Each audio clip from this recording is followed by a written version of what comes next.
Honorable Président, honorable député, il n'est un secret pour personne que depuis que j'ai eu le privilège d'être élu à la tête du Congo central, je me sens honoré de servir cette province et je me suis engagé à tout mettre en œuvre pour lui construire l'avenir qu'elle mérite. Bien que dans un contexte délicat, il importe de rappeler la multitude des acquis dont on ne peut se satisfaire, mais non plus s'empêcher de jeter ne fût-ce qu'un coup d'œil furtif pour réaliser ce que l'exécutif provincial sortant, sous mon autorité, a pu accomplir dans un temps record à travers les domaines aussi variés que divers. Honorable Président, honorable député, sans démagogie aucune, ce mandat à mi-chemin à la tête de la province nous a permis de cerner,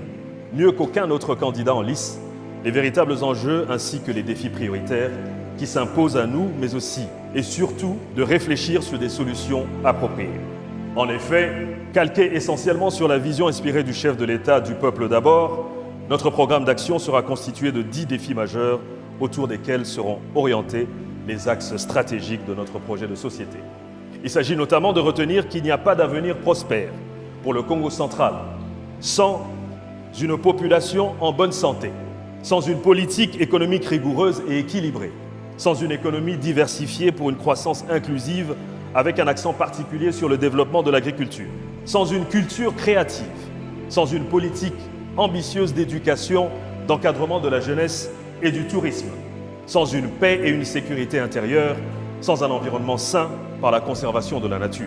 sans une bonne gouvernance tant sociale, économique et financière, sans le développement du numérique et sans le développement de l'entrepreneuriat et la création de l'emploi. C'est pour cette raison qu'en plus des efforts qui sont actuellement fournis dans le domaine de la fiscalité foncière, nous préconisons la promotion de secteurs à haute valeur ajoutée à l'instar du secteur minier. En effet, grâce à l'implémentation du plan stratégique provincial pour la relance de l'industrie minière, nous pourrons développer une chaîne de valeur de l'exploitation minière artisanale. L'arrêté que nous avons pris en mars 2023 portant création du centre de négoce des matières premières de Tchéla s'inscrit dans ce cadre. Ainsi, très prochainement, les premiers comptoirs d'achat de matières précieuses pourront enfin voir le jour dans notre belle province. En ce qui concerne l'agriculture, après mon premier mandat, il me revient que l'un des obstacles majeurs au développement de notre agriculture est celui de la thésaurisation d'importantes superficies de terres agricoles. En effet, il n'est pas rare de voir aujourd'hui, et de manière paradoxale, que nos communautés rurales manquent de terres cultivables suite à l'accaparement de vastes surfaces de terre par des particuliers pour des besoins de jouissance privée, au moment où le pays fait face à une crise alimentaire et que nous sommes tous engagés à lutter contre cette forme d'insécurité. Concernant les infrastructures et l'aménagement du territoire, nous envisageons de doter notre province d'une politique infrastructurelle à la hauteur de nos ambitions nationales et internationales, notamment en répondant à la question du désenclavement de notre province et des immenses défis logistiques auxquels nous faisons face. Actuellement, le trafic sur la RN1 est d'environ 1300 véhicules par jour, dont le tiers est constitué de poids lourds. En effet, si la perspective de croissance de l'activité portuaire dans les 5 prochaines années, notamment à la fin de la construction du port en eau profonde de Banana, cela nous pousse à anticiper et à nous préparer conséquemment en développement des infrastructures provinciales adaptées. Honorable Président, honorable député, même s'il est vrai que notre court mandat de 18 mois ne nous aura pas permis de répondre à toutes les attentes de notre communauté, les défis étant immenses, vous le conviendrez avec moi, notre mandat, disais-je, aura au moins eu le mérite d'engager des réformes courageuses et ambitieuses, comme le prouvent à suffisance les récentes statistiques de la province. Plusieurs indicateurs sont passés au vert, confirmant ainsi que notre province se trouve désormais et inexorablement sur la voie de l'émergence.